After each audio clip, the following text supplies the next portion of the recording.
Hey everybody, welcome back to another episode of the Women's Fittest. Brooke Walker is here with us today.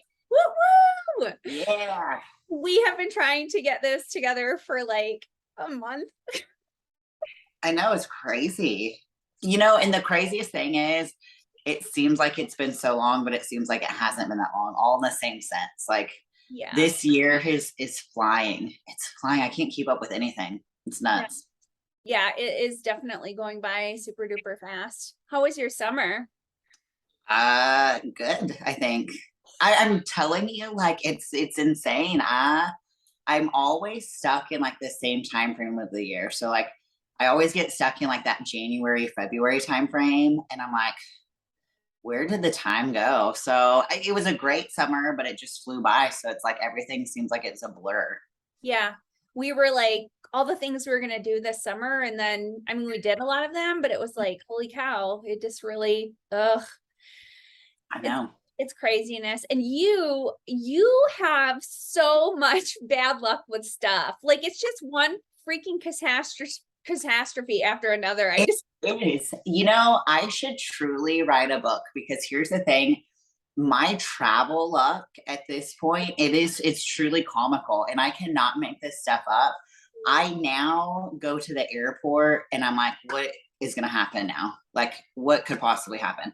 I miss flights, I get delays, I mean, canceled flights. It's crazy. And all of that has happened this year. And I know there's a ton of issues going on with like flights and stuff, but this for me is not anything new. This is something that I've always dealt with. My bags get lost all the time. I mean, it's crazy. It's always something. So I like if I have a flight that goes on schedule and there's nothing that happens, I'm not delayed or I don't miss anything, I get my bags, I'm like, oh my gosh, that's huge for me.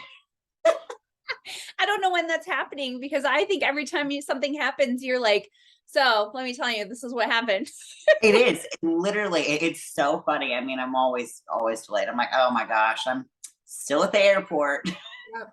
Yep. And you have so much crap happens at your gym too. It's unbelievable. And you are always the one saving and fixing everything. Like, I don't know. They just know. Like, just call Brooke.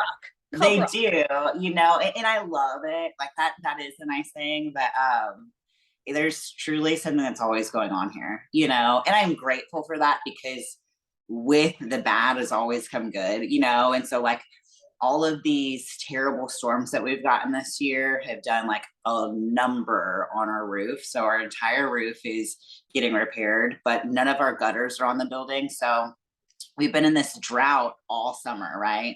All summer, there's no issues. The roof's getting repaired, so it's actually working out. And then there's like pouring downpour of rain, so no gutters on our building. So where do you think the water's going? It's like pouring into our front door. It's fun. It keeps things interesting. There's always something going on. So Yeah. Yeah. I guess I'd rather that than like live a boring, dull life. Right. Right. Yeah. It keeps it exciting for sure. Way back in the day, like my brothers and I all got, like, we're all swimmers and we all got like CPR certified and all this stuff. And I thought I wanted to be a lifeguard. And my brother was like, Deb, you do not want to be a lifeguard because it's either way too exciting or way too boring. There's Like, no in between. yes, yes. That's what it reminds me of. But your life is just, you're just like constantly, you're like, this is the shit that happened today. This is what happened. Truly, it seems like every day I'm like, I can't believe this is happening. I just shake my head and like, why wouldn't it happen? Yeah. But I'll tell you, although we're always dealing with something, it kind of like I just kind of roll with the punches. Whatever. Don't sweat the small stuff. I'm like, it'll get worked out. So Yeah. that's my life motto. Yeah. Yes. Yeah, it is too. Yeah, absolutely. Well, I want to say one thing before we get started. I just want to encourage people to go to Apple or Spotify and leave a 5-star review or a written review. This is a non-cost way that you can absolutely support the podcast. And I think it's been a few months since somebody left any type of a written review. And we know we have a ton of new listeners always coming in. So please go out and do that. Like I said, that's such a great way for you guys to support the podcast without having to give us any type of money. So I appreciate that so much. So, Brooke, today we're going to talk about how things are going with your prep, because you have started prep for the Olympia. Yeah. We're going to talk about the drama with the Arnold Sports Festival. Mhm. And then we're going to touch on some of the women's physique competitors that people can follow on Instagram as a part of a series where we're going to be pointing out people for you to follow who are current or prominent in the industry to help you know more about and support women's bodybuilding in all the categories. So first of all, prep has started. When did that start and how are things? Yes. So now we are, as of today, we are officially 16 weeks out from the Olympia, which, to be honest, it just seems so surreal. So I'm so excited. In the same sense, I'm like, oh my gosh, there's only 16 weeks until Olympia. It's like, it's crazy when in years past, I've kind of been the opposite, where I'm like, oh my gosh, what am I going to do for 16 weeks? There's 16 weeks until whatever show it was at that given time. And now I'm like, oh man, there's only 16 weeks. So I officially kind of started prepping at 20 weeks out, and that was nothing serious in a sense that like cutting calories drastically, still eating a ton of food. So we're just kind of easing into the process, making everything really as little stress as possible. And it's been going good. I can definitely tell you that at this point in my prep, this is the best I've ever looked this far out from a show.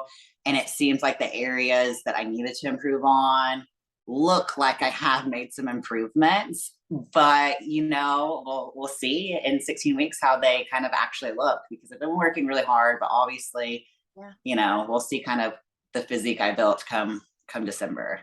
Yeah, very cool. Hey, I was going to ask you, so when I met you the first time in person in 2017, you did a guest posing here. Can you tell me, like, do you know about how much size you have put on in the last like 5 years? Do you know? Yeah, so it's funny. It seems like for me, gradually I've increased like each year in an off season.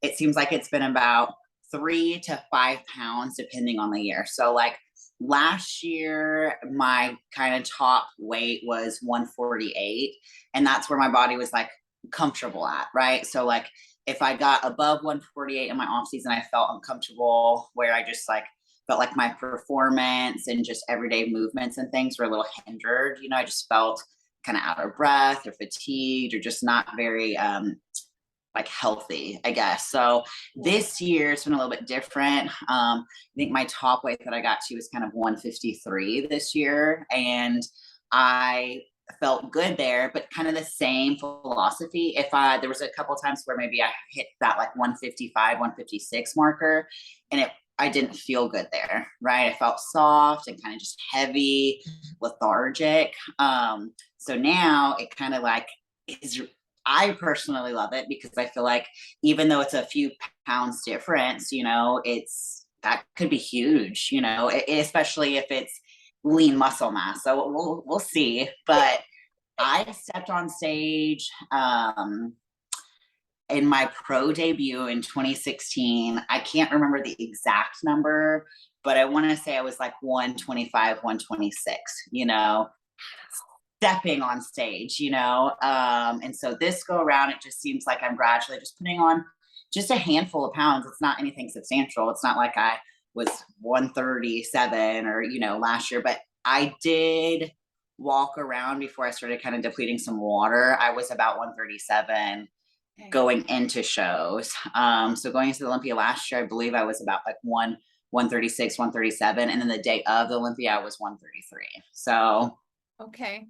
Wow. Well, and we know too, conditioning levels have changed in the last 5 years as well. So if you were to have that level of conditioning, you probably would have another, I would say even like 6 pounds, probably. Yeah. So I am pretty excited to see what my weight's going to be this year, because right now I don't know how much weight that I'm going to have to lose. I have no idea. I mean, I obviously have weight to lose going into the Olympia, but it's going to be an exciting time frame. I'm pretty excited and eager. Whereas like in years past, towards the end of my prep, and I might get to that towards the end of the Olympia prep here, but I'm like, man, I'm just kind of over it, and my mind's kind of not in the right spot. But this year, as of right now, currently, I feel like I'm in a good spot. I'm motivated, I'm eager, and I truly want to be at my all-time best and kind of see where I stand come December. The group of girls that we have in the women's physique division, especially going into this year, is a very competitive group. So you could argue that there's going to be a lot of girls that could be in that top 5 that weren't in that top 5 last year.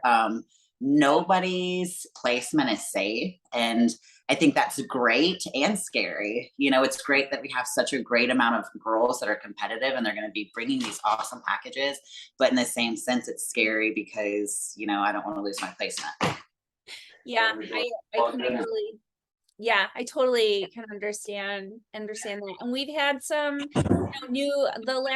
I kind of want to go over the last shows where the women who won, because now we have some new people who are entering that are different than who the top 10 were last year. So and Rachel Daniels and Ashley, some new people coming in who we know were trying to get there last year. So yeah, these are the girls, you all are, but you really see it with women's physique. It is the definition of bodybuilding because they are clawing every year to try to get a few more pounds on, to get the conditioning a little bit better so that they can make it to that Olympia stage. And the beautiful thing about women's physique is there's the most variety in the physiques. It's not like figure where the girls look a lot the same.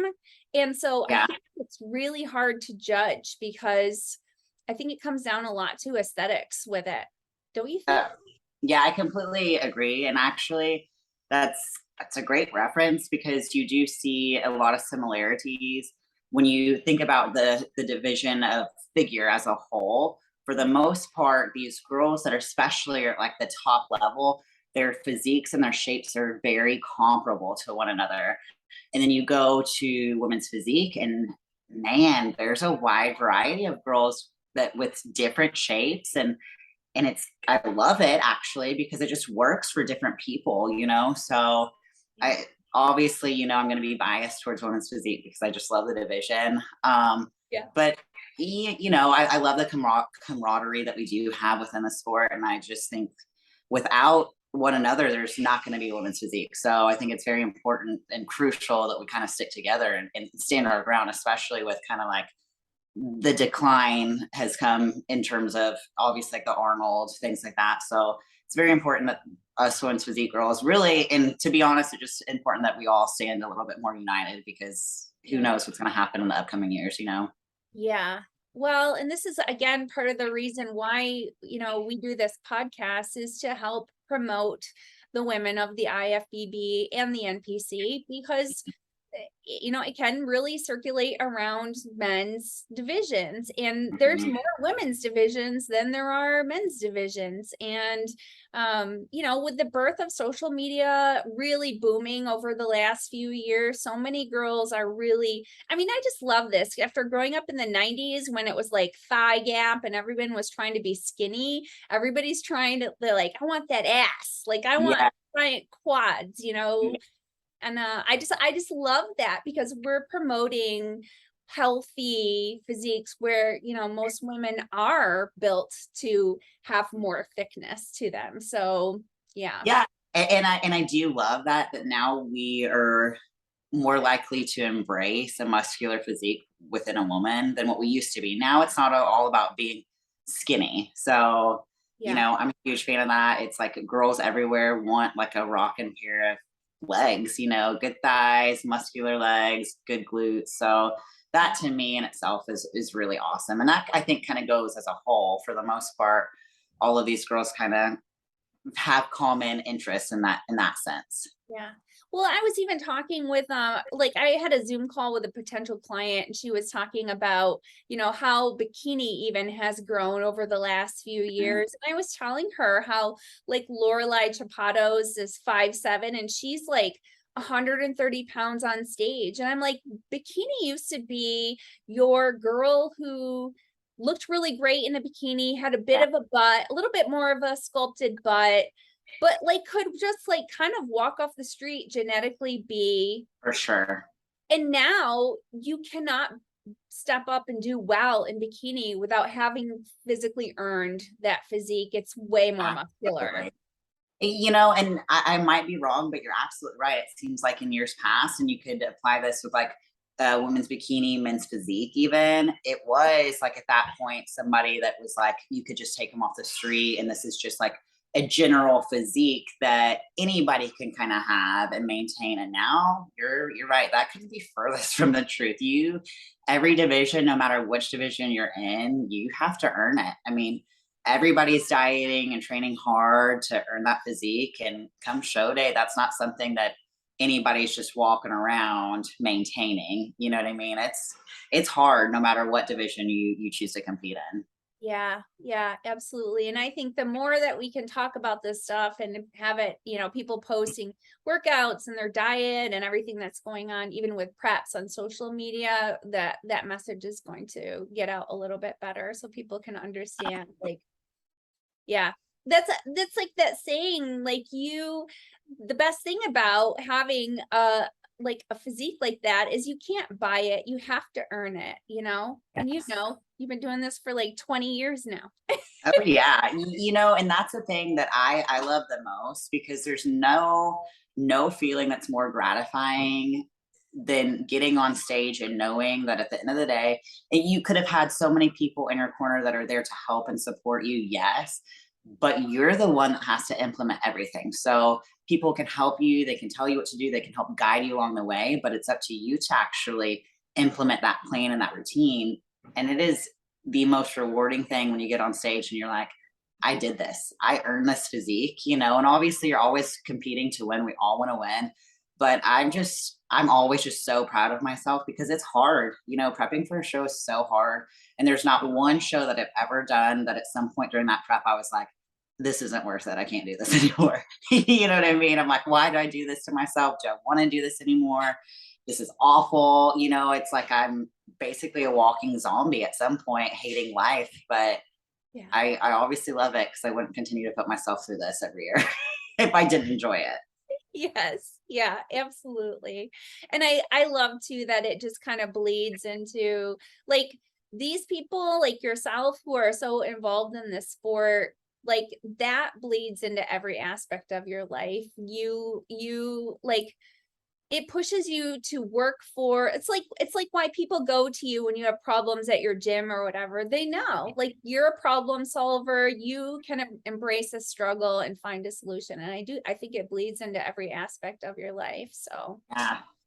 Yeah, and I always use this, like, so being a trainer, and I was just having this conversation with somebody today. You have different clients that they use you for different reasons, right? So, like, obviously, some they want to get into the gym, they want to get healthy, they want to get in shape, they want to gain lean muscle mass, whatever the case may be. But then you have some people that truly, to be honest, you're more of like a therapist to them. You know what I mean? And it's very therapeutic, and you are filling some sort of void that they're having in their life. And to me, that's okay too, because it's just, you never know what people are going through. And being a trainer and hearing some of the things that some of my clients are going through, it's like, man, anytime that I'm like thinking I'm going through a rough time, I just try to remind myself it could always be worse. But I always will reiterate this to my clients, and I'm a firm believer, and I have to tell myself this: whatever it is that you're going through at that given time, you're strong enough to get through it. Otherwise, it wouldn't be given to you at that given time. And I have to remind myself that all the time. Like, you're strong enough to get through this. You're strong enough to endure it. So I think that applies to anybody. You just have to remind yourself of that. yeah, and some people have to get through, like you said, and use that sort of therapy time to get past something traumatic or something difficult. And then in Yeah. order to be able to get their ducks in a row and be able to, and be able to get more involved in the fitness path. But, just because we're not all starting from the same place doesn't mean that we can't all get to a better place. And I think, Yeah. yeah, you just have to push through. Yeah. Yeah. Oh, I think I lost your, I was gonna say, I thought I lost your sound, but Are you there? Yeah, I'm there. Can you hear Okay. me? All right. All right. Cool. So let's talk a little bit about this what's going, oh, did you want to mention too, are you working with Matt? Matt Yes. Burzacott? Yeah. Okay. Matt Burzacott. So he's my coach. He took over my prep like immediately following Olympia. And obviously I've been nothing but happy with him. And something that's always been huge for me and something that I loved about John was that I train intense, but I'm not like your hardcore bodybuilder that's like screaming in the gym. That's not me. There's Anthony walking, he's making an appearance. But I didn't know if you wanted me to say anything. he can wave. You can wave there. Go on. You've been mentioned before. Hopefully good things, maybe. It just depends on the stories. Yeah, it depends. It's true. He's got a valid point. None of the crazy stories have been on the podcast. Those No, were I'm telling you right now, she could give you a whole episode of stories that would probably get a lot of views. I always tell him, I'm like, you could just go viral. So one day he might do it. that would be great. Very nice to meet you. It's nice to meet you. But yeah, going back to Matt. So I'm not the hardcore bodybuilder that's going to be screaming in the gym. That's just not my style. So I do train hard, but it's not uncommon to come in and see me like laughing through a workout. And it's not that I'm not training hard. I'm not taking it serious. I am, but that's just like, I'm more of like a bubbly person than I am somebody that's like, screaming. And, that's just not me. And so talking to John when I initially started with him, I mean, that was something that was huge, like I want to be treated like a human. And some of these coaches have just a too hardcore of an approach for me, and I don't want somebody to coach me that way, and I've been coached my entire life. So I've played sports my entire life. So these coaches that coached me at a young age and going out through like my adolescence and high school career, they are the ones that helped me actually live the lifestyle that I live. And I'm as disciplined as I am because of the things that they put me through. And they weren't hardcore, you know what I mean? They were intense coaches and they got the job done. Yes, but they also cared about the person that I was, and they cared about what was going on in my life, and they cared about the future that I had ahead of me. So that's the reason why I am the person I am today, is because of them. So John really embraced that same kind of mentality, which I loved. And then, whenever I reached out to Matt following the Olympia, I just kind of was upfront and honest with him, and he's really embraced that mentality as well. And he's been great. Obviously I want somebody to hold me accountable. So if I'm doing something I'm not supposed to be doing, or if I'm not looking a particular way and you're thinking, what are you doing? What's going on?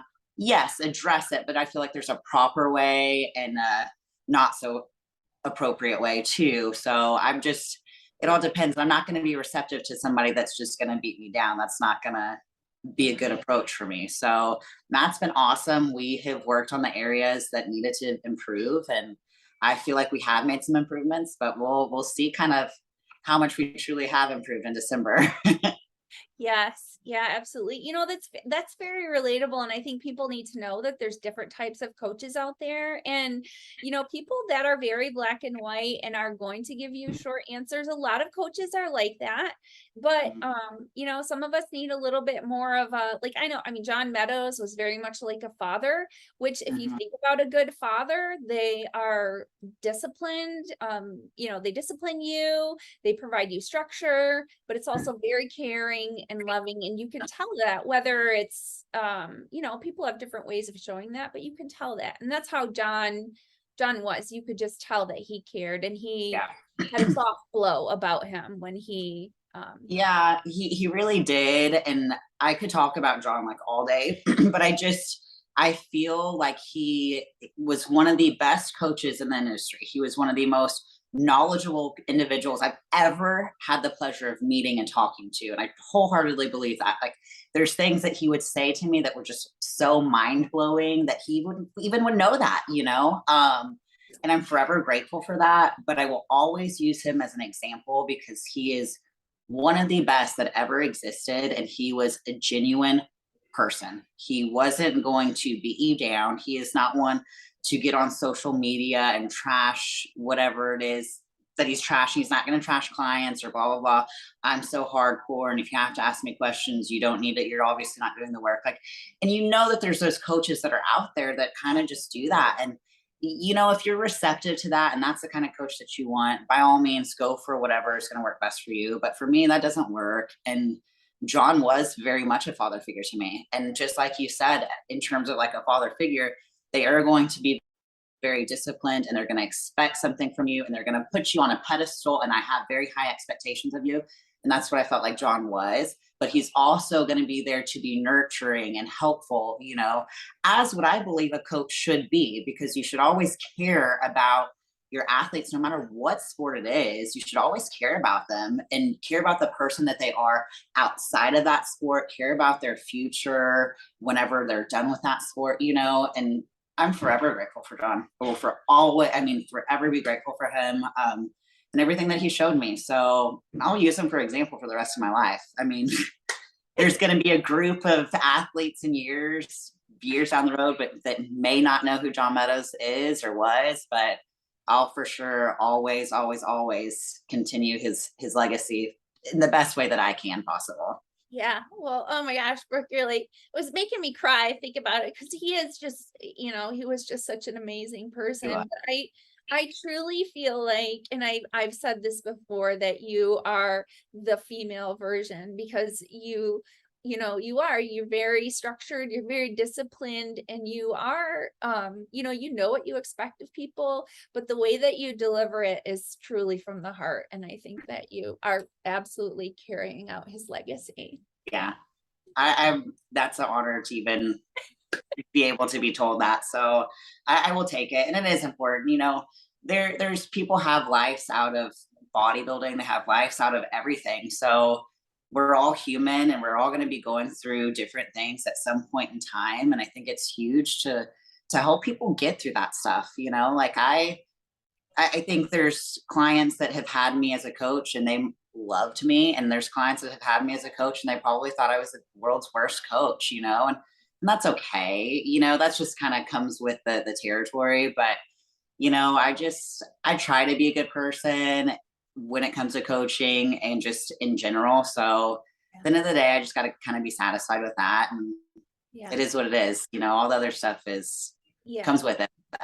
Not everybody is for everybody. That's why I think it is really important to figure out who, you know, what you need, what they can give, and vice versa. For sure. You know, sure. a million coaches out there. You can definitely find someone that's going to suit you.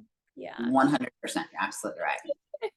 All right. Well, Brooke, let's talk a little bit about this Arnold thing. Talk about that. It's about to get angry in here. It's so crazy. I have my ring light and I keep looking at myself. I'm like, ugh. But my ring light's like, you look amazing. You know, but you know, yeah, I'm really, to be honest, I have a long list of emotions when it comes to this Arnold issue, because I've truly, it bothers me obviously from the women's physique standpoint, but it bothers me from every other standpoint as well. I'm a firm believer in there's two stages that every pro dreams about. Every pro wants to have the opportunity to grace the Olympia, and they want to have the opportunity to grace the Arnold stage. So to completely even take that platform away where you don't even have that opportunity to go and compete on that stage is a direct slap to every competitor. It makes me feel like we're underappreciated, that we're not respected. And it's just, it's upsetting. And I don't really know, to be honest, who has the final call on what divisions are allowed. I'm not sure. But what I do know is that, you know, I kind of go back to Arnold, and obviously Arnold's this huge name. But what bothers me from his standpoint is you could argue that Arnold would not be anything to where he is today if it wasn't for bodybuilding, right? If it wasn't for bodybuilding, he might not even be in the United States at this given moment. You know, he might not have had any of the opportunities that were presented to him after bodybuilding. So it makes me mad, and it kind of makes me kind of question his integrity a bit to eliminate some of these divisions. And again, I'm not sure if it's coming directly from him or not, But what I will say is that if Arnold Schwarzenegger was to say, these divisions are absolutely going to be in this no matter what, they would be in the, at the Arnold Sports Festival. So to me, it makes me lose a lot of respect for him. Who hasn't looked up to Arnold? I know I did, and now it's like, well, we're undervalued, we're underappreciated. So it bothers me. It really makes me mad, to be honest. Well, just to first, I probably should have clarified a little bit, because now I just realized now they don't figure is not going to be there either now. Is that also? Yeah. So what are, so you don't have, okay, as a whole, every division that is no longer at the Arnold is women's bodybuilding, which was taken out years ago. And then 212 was taken out a couple years ago as well. Women's physique was followed after that and taken out. And now you have figure that it has been eliminated. So those are 4 divisions that have been completely eliminated. So you mean to tell me the Arnold Sports Festival in Columbus, Ohio has every event that you can imagine? I mean, this is not just a bodybuilding event. It is bodybuilding. There is strongman competitions, powerlifting competitions. I mean, like slap hitting people in the faces, slap fight, whatever it's called. Yes.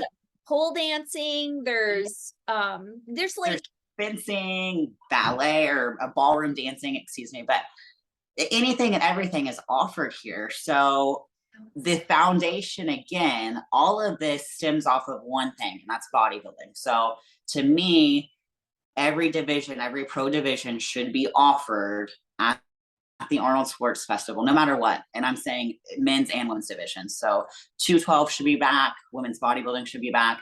Figure and women's physique should all be represented there. And it's a complete disgrace. And, I know that it's hard, but the way I feel is like how we talk about like our nation, united we stand. I mean, I kind of feel the same way in terms of bodybuilding.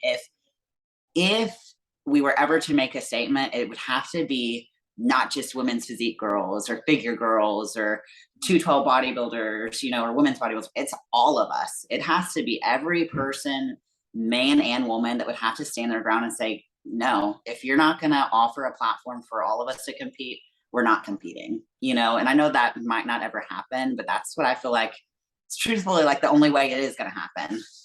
It's so interesting. Like what is the selection? Like it doesn't make sense. Like you have all these categories. They're already not equitable by way of fiscal prize money. So the fact that they're sort of categorized that way in their value is bad enough, I would say, right?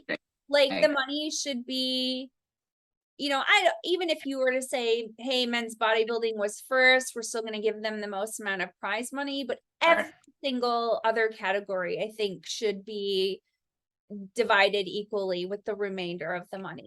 Absolutely. There's no reason, let's just be honest. Some of these competitors and these athletes, I mean, they're taking years off of their lives, right? And at what cost? Prize money at these shows is not life-changing. It's not something that you can live off of, so to do what you're doing to yourself, and then you have the people that are, it goes both ways. There's people that are obviously going to do what they can to be mindful of their health and try to stay within reason. And then you're going to have people that are totally not going to be that way and abuse it, but it's scary to think that we can be the best in the world, yet here we are making pennies, and that's even if you're in that like top tier, if you're not placing high, you're not walking out with any money, so. What is, for the Olympia, so what did Sarah Vegas is the women's physique champion. What did she win for her prize money? Gosh, I'm gonna make a guess here because I'm not sure.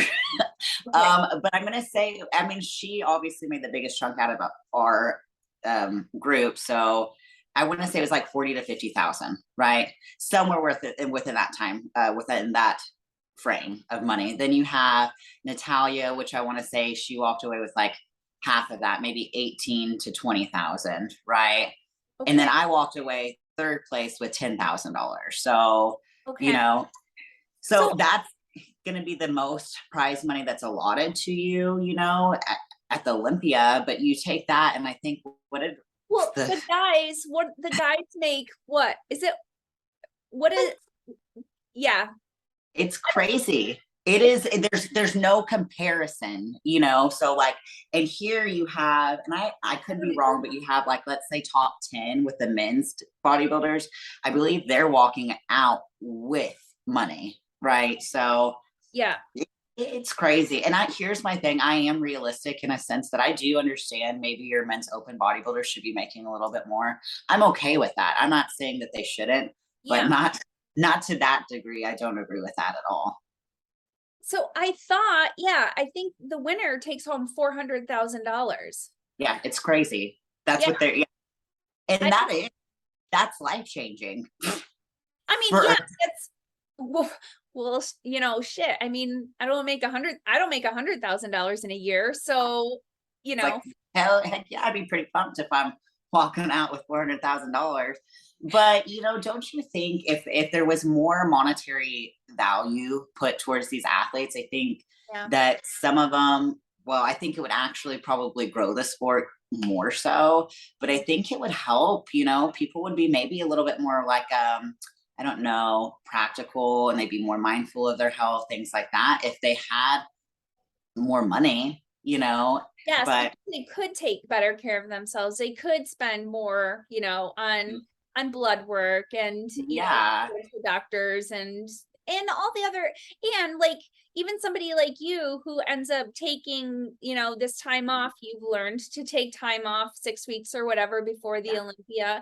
It would be a lot easier for you to take time off, which would be less stress on you. And again, added health benefits for a sport that is so health taxing, you know. You know, not every athlete has the luxury of being a full-time bodybuilder. Maybe some do. Some might have that option, and that, you know, that, and that's great. And I'm just actually, I'm like envious of them. I'm envious of them if they have that opportunity. But I don't, you know, like if I don't work, I don't pay my bills, you know, and I'm grateful that I can provide for myself. Absolutely. And I'm very grateful that I'm in a field where I can take like that last 6 weeks off and kind of go and get in my zone. And I have, you know, a job that allows me that opportunity to do so, because some can't do that. So I am grateful, but in the same regard, I'm still having to work, and I still have to step back and be mindful of my finances. That way I can get that through that 6 week time frame, and not be like completely broke. But you know, and I'm grateful for the $10,000 that I won, you know, but in the same sense, $10,000 is not life changing, you know. So I mean, like it's not even that, because if somebody was like, oh, you won $10,000, you know, or even if they were like, oh, Sarah won $40,000, then you're like, okay, but I can't even think who won the Olympia last year. Rami, big Rami. Oh yeah. You know, so it's like, well, he won $400,000, and you're just like, and I don't even know where women's physique is in the categories, but it's not like figure gets the most, I believe, for the women's category. Oh, but to be honest, I think now it's, and I could be wrong, but I think now it's pretty equal across the board, excluding men's bodybuilding. Obviously men's bodybuilding has a huge payout, but I think a lot of athletes would probably be a little bit more inclined to compete, and they would be probably in better spirits if there was a little bit more money on the table for them. And I obviously know, like, I compare things to like other professional sports. So like you think about like the NFL, and I know obviously when it comes to IFBB and the NFL, that might not be like the best thing to kind of compare, but the way I kind of see it is, you know, so like if an NFL football player is injured or has some sort of issue, it's taken care of right then and there. So like, why couldn't there ever be any sort of like insurance or help for some of these athletes to help them, you know, long term, or give them some sort of option? And I don't know if that could ever be done or how you would even go about doing something like that, but I just feel like it might help the sport in the long run, you know, if there's a little bit more help in other regards, you know, just not even like in terms of finances. Yes, that would be great, but like okay, there might be like health coverage or health plans for some of these athletes that can kind of ensure them to stay healthy in season and off season, life is important. And I think in the past couple of years, we've really seen how fragile it truly is, unfortunately with some of the people that have passed within the industry. But if maybe some of these things were addressed and maybe given back to the athletes to help them, I mean, maybe it might make for a better success long term. Yeah, absolutely. Well, and it's just frustrating because, like you said, I feel like Arnold could flip this around in a second, just saying, "Oh no, we're going to represent all the categories." Another thing too that really bothers me about this is, they used to have the 2 stages. So the one stage did have the women's physique, and the 212, and it was at the actual expo, which was fantastic because people who couldn't afford, buying tickets to watch the Mr. Olympia is going to start at over $100 for your, maybe like $70 for your tickets. I don't know, but it's a good chunk of money, right? Yeah. So, it was really great advertising to have part of the competition be taking place at the expo so people could see, because I mean, surprisingly, a lot of people come to the Arnold Sports Festival are not really familiar with pro bodybuilding, so it would always give them a little taste of that. So, and I have to agree with you too about, it's like when you compare pro athletes, like you think, oh, you're a pro athlete in this sport, like it should be something that you can live off of. When you've excelled to become a pro athlete, you should be getting a good amount of money for that, not just like enough to pay for you going and doing that competition. You know what I mean? Essentially. Yeah. And as a pro, I mean, which shows do you go to where you make money off of? None. So $3,000 to $5,000, yeah, right? it's like, yeah, depending on the show that you do, maybe they might have a bit of a higher payout, but on average, like if you win at some of these like Olympia qualifiers, you might be walking out with a $2,000 paycheck if you win, which what does that really cover? You know what I mean? If you're traveling, your food and hair, makeup, suits, like that stuff adds up. You're losing money. You're not losing as much money, but you're losing money typically. So yeah, I mean, it sucks. And, it's so funny to me because following the Olympia, last year I get back home to Arkansas and you would be amazed at how many people basically thought, oh, I bet you're getting tons of endorsements now and blah, blah, blah. And I'm like, what are you talking about? I'm like, I wish that were the case, like I've got this really awesome, like huge Olympia medal that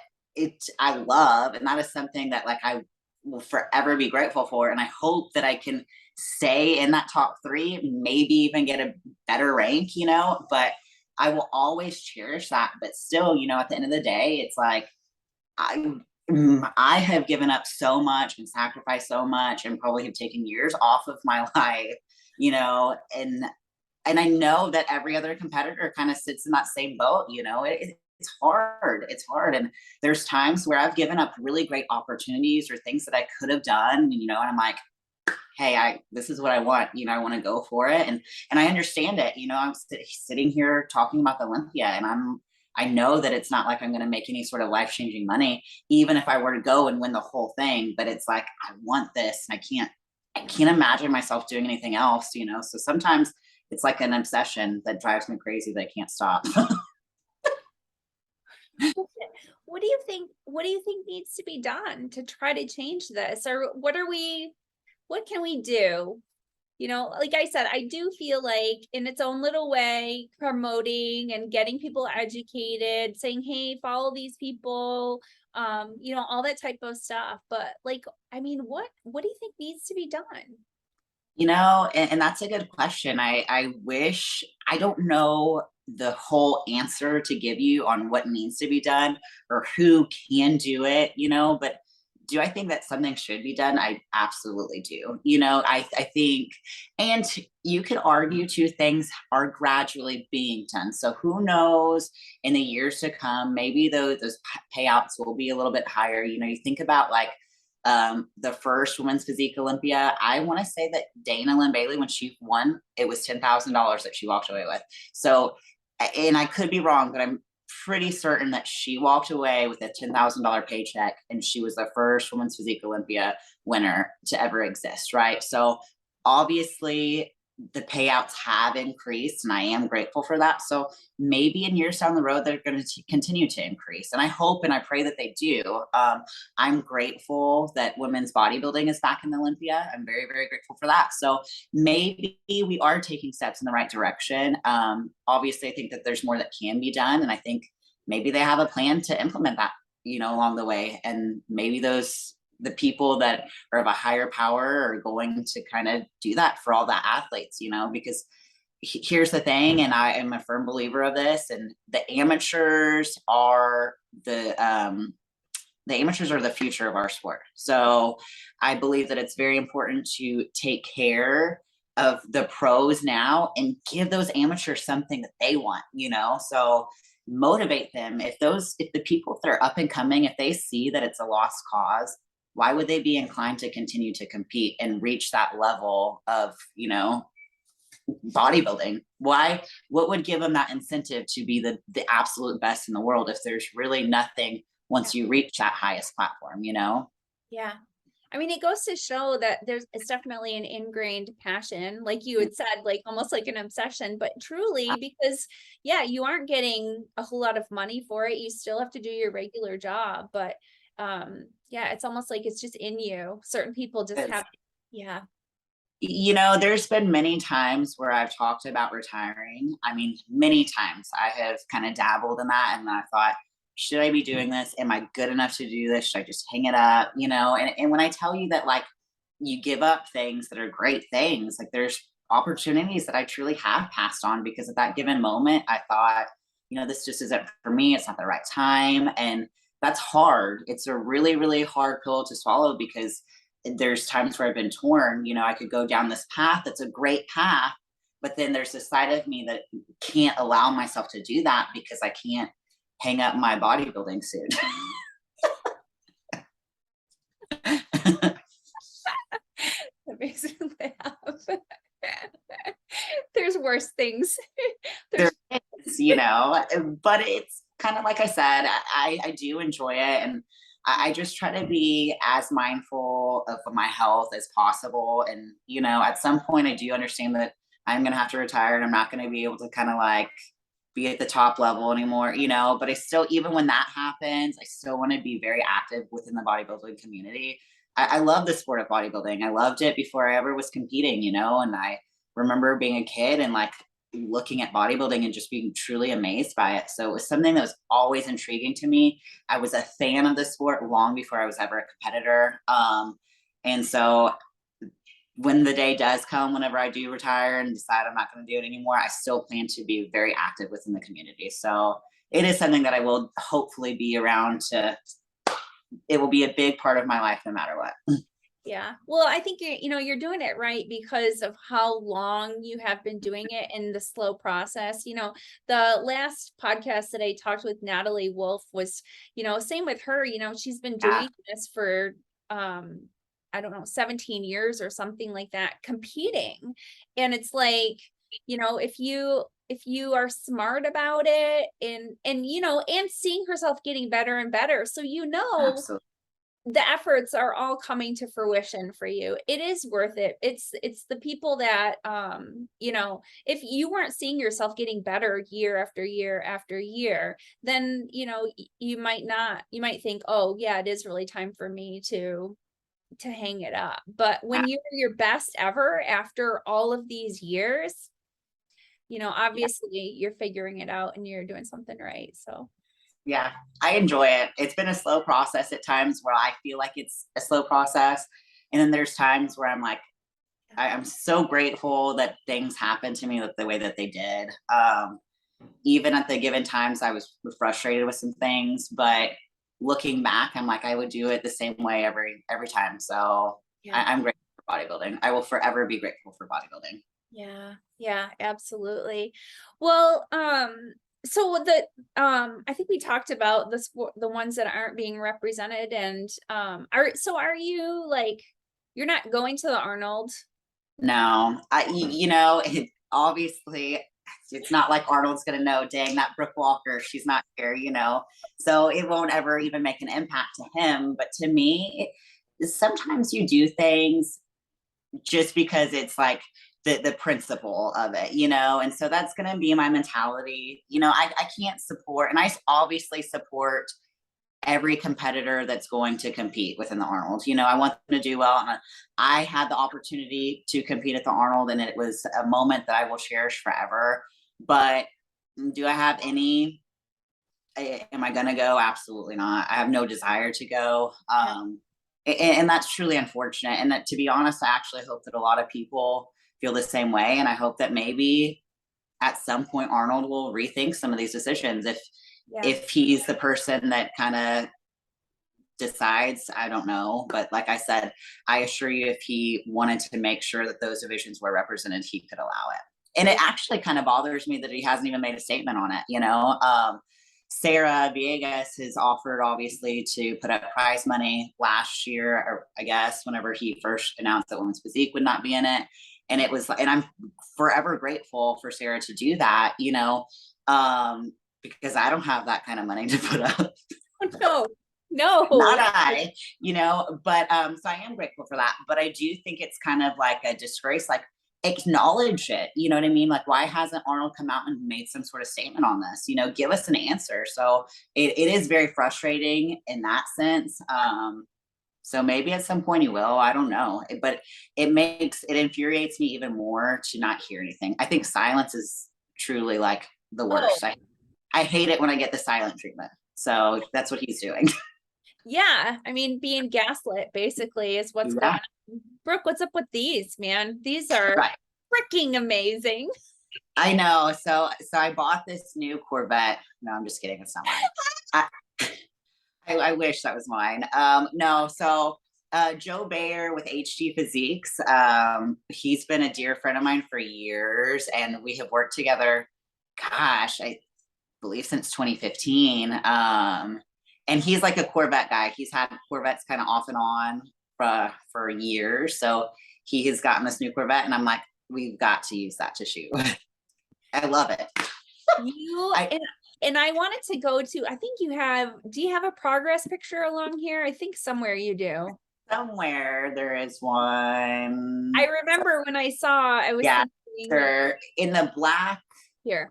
So I don't know when that was, but you definitely have, you kind of have a Pamela Anderson looking going on here with your thanks, and so here's the thing. I'm obviously, even at that point, I'm a little bit better now. I'm definitely showing some signs of details coming in, even at this point, at 16 weeks out. I'm harder and more conditioned at this point than I've ever been, right? So at this point going into a show. So I'm very, very confident, and I'm very happy, and I'm very motivated with that. So it makes me feel like I did do something during my off season. I was more mindful of my eating and my training more so than I ever have been. So I'm very grateful for that. But we'll definitely see. I've been trying, and all I can do is put forth effort. That's all I can do at the end of the day. If someone's better than me, they're better than me. But what I can control is me. So I know it sounds cliche, but I gotta be at my all-time best, come December. And that's the ultimate goal. Yeah. I was thinking that with your pictures and stuff too, that I think maybe even on your story, you've done a side by side from where you were like last year at this time or whatever. And oh my gosh. Yeah. So Matt Burzacott, I don't know if you follow him, but Matt did. Yes, he posted one, and oh my gosh, it's so funny to think about, because I remember like sending those photos to John, and it was like at the end of our off season last year. Here we go. This is what. it's so funny. Those photos just, I remember literally sending those out to John and I'm like, oh, I'm not too bad. And I look at him now and I'm like, oh yeah, you were. You see, because your waist is narrower, your goal was to pull up the back. You definitely, you definitely got more width. How did you get cuter, Brooke? What are the secrets there?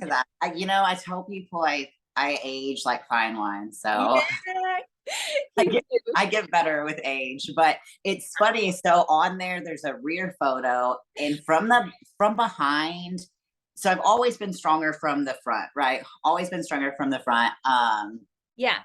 Oh, oh my word. That's like night and day. And you were a little chunky too. What the heck? I know. It's like I look at that and I'm not kidding. You know, I was really thinking that photo on the left, I was like, oh, I'm not in too bad shape here. And I now look at it and I'm like, oh yeah, you were. You were.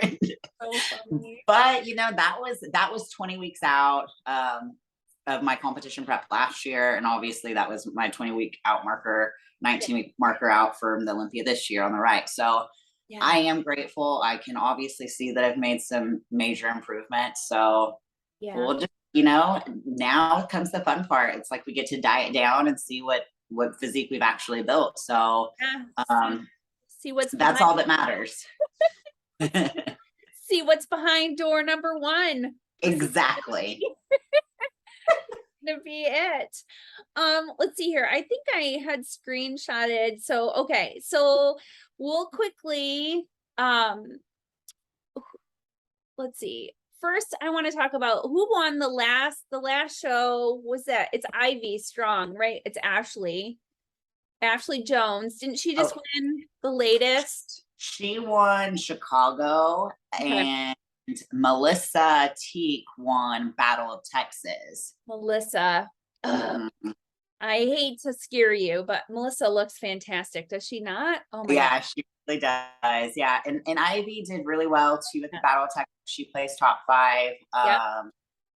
You know, that Battle of Texas show is a really, really great stacked lineup full of girls. Obviously, you have Sarah Villegas, who has posted a huge prize purse for the women's physique division at that Battle of Texas show. So, you know, I think that show is going to be a very popular event kind of going into the future. And I think it's huge. You know, I'm grateful for that. I'm grateful for Sarah to be able to offer that amount of money because, like I said, there's not a lot of people that can do that, you know? So I'm grateful for generosity.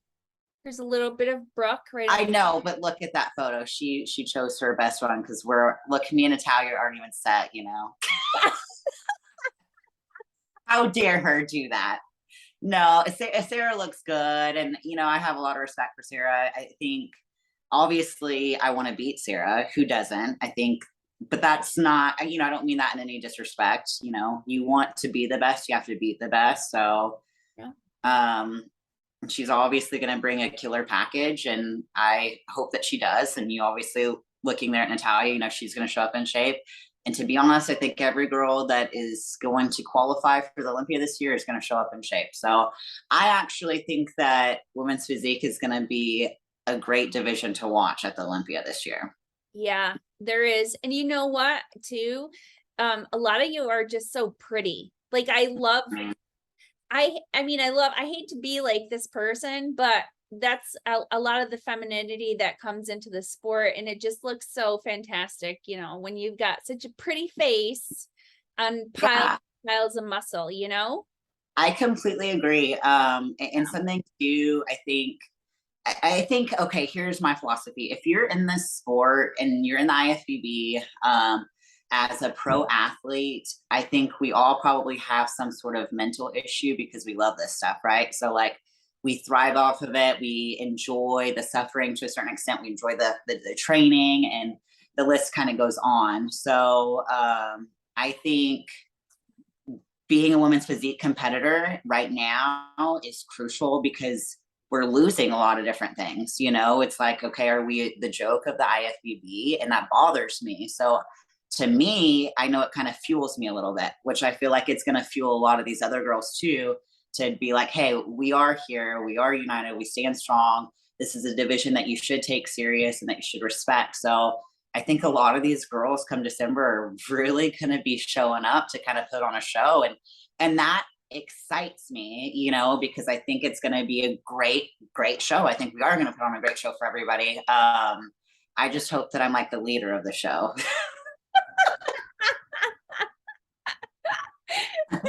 Well, I think at this point you're all performers, and I think that is definitely part of it. I love Evie. She's just gorgeous. You know, I've said that I'm biased. I'm obviously going to be biased towards women's physique, but I just love how everybody is supportive of one another. You know, like we are going on stage to compete against each other, and we all want to beat one another. And that's just the competitor in us. But I love that we're all supportive of one another. You know, like it's okay to put your competitors, your fellow competitors, praise them. You know what I mean? It's okay to praise them, and it's okay to sit there and say, you look awesome. You know, like I wish I had your back, or I wish I had your glutes, or whatever. It's okay to give a compliment out to your fellow competitors, you know? There's nothing wrong with that. The better we all are, the better the division's going to be as a whole. So I love it. I've had some great experiences with all these women's physique pros, and Christelle right there. Love her. I think that just we all support one another, and I'm grateful for that. We all know what it's like to be a women's physique girl. You know what I mean? Yes. Yeah. She's so cute too. Yeah. Awesome. Yeah. Yeah. I was going to have her on the podcast at one point. She's also somebody who is very, very busy, and to reach out to her again, but yeah, she's great. She truly is great. And to be honest, I love the women's physique class. You know, I think it's going to be it's going to be a battle. It's going to be a battle for sure. Yes. Pat, I don't know if Pat is going to be in this year. I don't know if she is either. At some point, I kind of vaguely remember her making a post about how it's always kind of benefited her to like take a year in between shows. So, yeah. And that's just purely me going off of social media posts. So I'm not sure, but you know, Pat always shows up in shape. So no matter what she chooses to do, I know that when she does choose to get back on stage, she'll bring a really great package. Yes.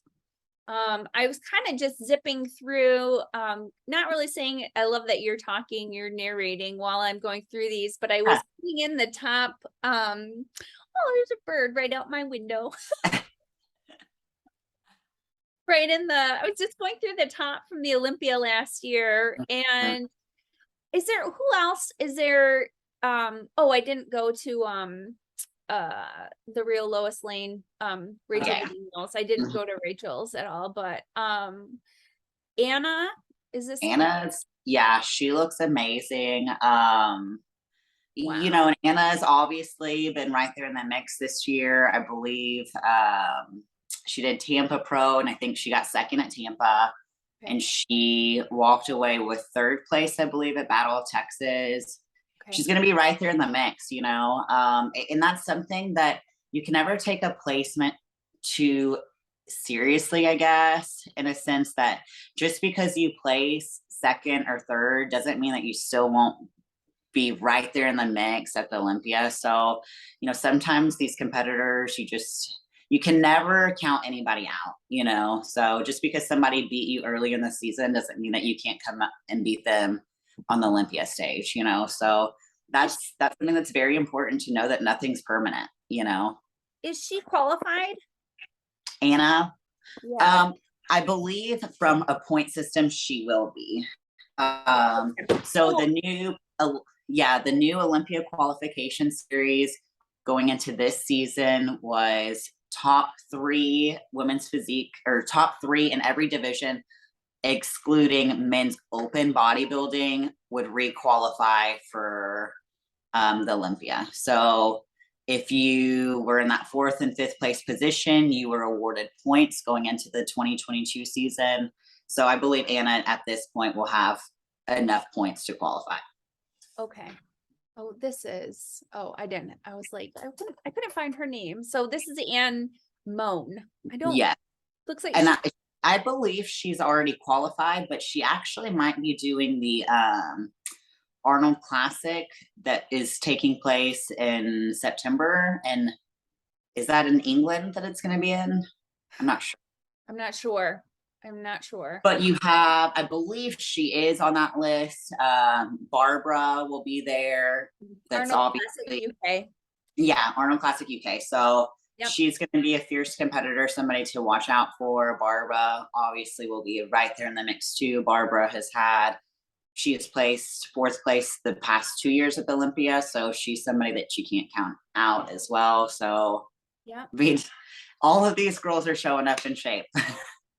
Yes. The only Every one single one of them. Rachel Daniels. Is it going to come Yeah. up if I type her name, or is it going to have to say, here she is? Yeah. And this was the other one that I have. So what do we have left as far as shows go? Is there anybody else? I know, oh, and I'll go back to Natalie Wolf, I think is 2nd or 3rd as far as points go. So she should be able to make it. She's got one more show, I think, that she's doing. Rachel is obviously going to be, it's going to be so fun to see her up there posing. It's going to be a good show. Rachel's obviously going to be a fierce competitor too going into the Olympia.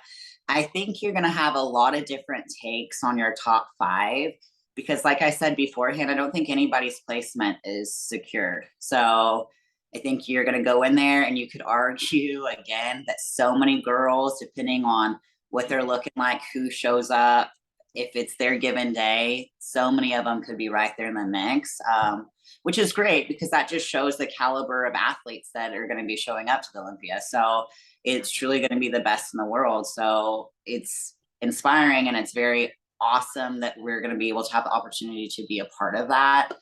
But it's going to be fun. It should be interesting for sure. But I think going into some shows, you have the Legion Sports Festival that will be coming up in October, I believe. You have the Wings of Strength Arizona Pro Show, which is in November.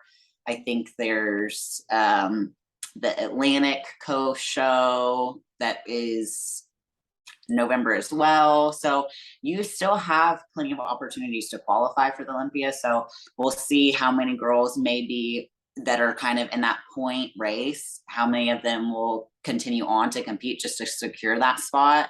And you might have some people that are jumping in shows prior to the Olympia to get their feet wet and see where they stand going into it. So it wouldn't surprise me. Obviously, Natalia's kind of notorious for doing shows. So I don't know what her plans are, if she plans on maybe doing a show before the Olympia to see where she stands, or if she's wrapped it up and she's only focusing on the Olympia. You just never know. So there's definitely some more opportunities for some people to snag an Olympia qualification or more points. Yeah. It's kind of funny how some people can kind of hang out and just be like show after show. I know Natalia goes and I think she does it mostly for the prize money. But she's able to just hang out being that lean all the time. It's really, I mean, you know, most people can't do that, but it works for her. It does. And, you know, I think everybody has their reasonings for everything. So if she enjoys it, by all means do it. Personally, for me, I had to have an off season. So I can't walk around that lean. And for me, nor do I want to. So like, I had the opportunity to kind of build on some areas. I needed to build off of some areas. So I had to allow myself to kind of gain a little bit of weight, gain a little bit of body fat, get everything in working order, make sure I was good from a health standpoint. And so that's what I really focused on in my off season. So now I can kind of like buckle myself down and only focus on Olympia. Something that I've never had the opportunity to do is only focus on the Olympia. So I've always had to worry about getting to the Olympia. Now I didn't have to worry about that. So now I just have to worry and focus about the Olympia. So I'm grateful for that. That to me is a huge win. I know for some of these girls, they're multiple time Olympians, they're top 5, they win show after show, and that's great. But I never really have had all of that, you know? So for me, this to me is a big deal. So I'm going to take full advantage of it, you know, and truly hope that at the end of the day, it's the package that I see as my best physique. And I hope the judges see that as well. So only time will tell. Yeah, it's gonna be really interesting. I feel like it reminds me of like if you go into a candy store and you get like a bunch of jelly beans, like women's physique is like, oh, I'll have a sucker and I'll have it's just like you pick like and a candy bar and a peanut butter cup and it's like you just don't know what's gonna show up there, but everybody looks so good. So you're so right. And I've never really truthfully thought about it that way, because you have just different physiques that are going to be right there in the mix. And that's kind of great. Like we're just a, yeah. just a variety of different looks and packages that we're going to bring forth. And I kind of like that idea, so I really truthfully never thought about it that way.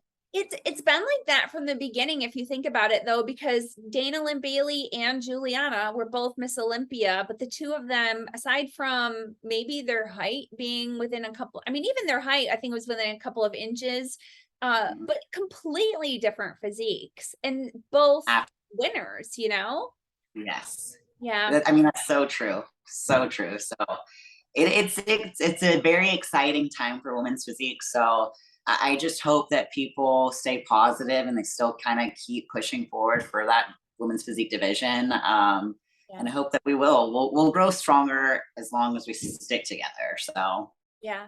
And I want to encourage people to, especially, we have a lot of people that listen to the show that are new and just getting involved and learning about bodybuilding, to understand that these are physiques that took a lot of years to put together. And following these women, I know a lot of people will choose like, oh, I would like to look like a bikini competitor, or I would like to look more like a wellness competitor. But following people who know how to train and build muscle is going to allow you to learn how to train and build muscle, and you'll be able to customize the physique that you want. So it doesn't mean that you're going to look like a women's physique competitor, because I mean, look at it. You guys are, there's 25 people in the whole world that look like, Brooke Walker level. So you can learn from all of these, from all the categories. So we're going to make sure that we touch on all of them and give you a good amount of people to follow, so that you can support all the women that are in the IFBB and some of the up and comers. And that's why we're here. Just women. We are supporting women. Yeah. Yes, all the way around. Well, Brooke, thank you so much for your time and just updating us. And we'll, hopefully be able to get together and do this again. But I know your life is like so crazy all the time. I just appreciate your time, really. This is good for me though too, because obviously at this given point in my prep for the Olympia, I feel really good. But in weeks to come, I'll have those moments where I'm not feeling so good. So I do enjoy this because it helps keep me accountable and it helps kind of keep me motivated. So I love doing it. So it won't take us a month. Yeah. Oh, before we go, you have a series going up on YouTube now, right? Let's promote that a minute. Yes. So basically what I'm doing is I'm documenting my Olympia journey. So my philosophy, and this was kind of going into the Olympia last year, is, I don't know when my last show is going to ever be. And this is not me announcing my retirement at all. So I don't want people to think that, but I don't know if I step on the Olympia stage, this could be my last time. So I want to make sure that I document the whole process, and it gives me something to look back on. It also helps keep me motivated. So the handful of videos that I've released, I look back at them, I watch them. And last night I was watching one, and it brings a smile to my face because I'm like, I'm motivating myself. That motivational video that I'm looking at is motivating me. And it's just something, like I said, I've never had the opportunity to do this. And I've always been like kind of envious of bodybuilders, in the past when they're documenting that journey. And I've always thought to myself, I hope that I'll have the opportunity to do that at some point in my life. And I do have the opportunity. So I want to document it. And there's a lot of people that are in my corner, and I have this like army of support, and I want to document them too, because whenever I go on stage, no matter what the show is, whether it's Olympia or if it's Olympia qualifier, there's a lot of people that I'm representing that helped me get to point. So I might be portraying my physique, but there's so many people that help me get to that point. I'm just presenting this package that everybody helps me build. So I kind of want to document them too. There's a lot of people that have helped me. So I'm actually going to be releasing a video today.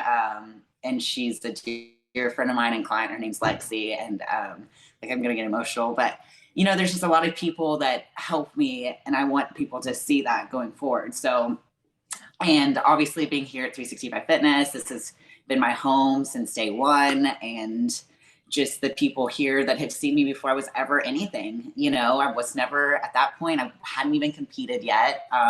But they saw kind of a light in me at that given time, and they believed in me before anybody else even knew who I was. So I want people to see that, and I just want people to see who Brooke Walker is. You know, they see this girl that competes on stage and they can kind of paint a picture, but I want them to see who I am. So I'm going to document the whole journey, the good and the bad, because right now it's good, but there's going to be some bad parts along the road. I can promise you that. But I am excited. I am looking forward to this journey, and I'm just grateful. I'm just grateful for it. Yeah, I think it's about time. I mean, you know, there's not enough of those documenting, especially with the women again. So it'll be super fun to watch. Your YouTube is just is it Brooke Walker Fitness, or is it just it's Walker Brooke, you know, my usual. Okay. All right. Look it up. I have like 200 followers. I know. Like, yeah, I mean, YouTube is a whole other ball game, but I'm sure it'll grow, and I'll make sure to put that in the show notes as well, so people know. Yeah. You know, it's funny. So these guys that are documenting it, they're members of the gym. They control our website and they do all sorts of things for us. So they're really great. But I am so ridiculously slow when it comes to like technology. So I'm like they're trying to walk me through this YouTube thing, and it's just comical. I mean, I had like comment shut off. I didn't know. I'm like Googling how the heck do I get my comment section turned on, because I don't know how or why it shut off. So, and I had given them my password so they can control my YouTube. Well, then I got shut out of my YouTube because all these people are trying to log in, and I'm like, yes, it is me trying to get in here, you know, but it's fun and I enjoy doing it, and I'm just excited. So it'll be good. And even from the standpoint, just like you said, like I want people to see all sides of it. So, and regardless if you're choosing to compete in women's physique or women's bikini, you know, I think it's important that just women support one another going forward, no matter what the division is or where you feel like it is that you fit best, I guess. I think it's important. Like I said, if we all stand together, it's going to be better for everybody. So that's going to kind of be my mentality going forward. Yeah, I agree 100%.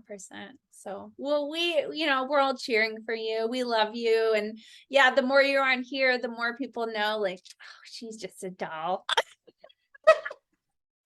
So, well, thank you. Thank you so much for all your support. It's always so nice. Yeah, absolutely. All right. Well, we will be back. We'll be back soon enough to continue with this, but yes. Have the best day. Stick around, Brooke, stick around. I want to talk to you about something right afterwards, but I want to say, you can follow us on Instagram at The Women's Fittest. You can follow me on Instagram at BuffCake22, and you can listen wherever you listen to podcasts. And remember that healthy looks different on everybody. Have a great day.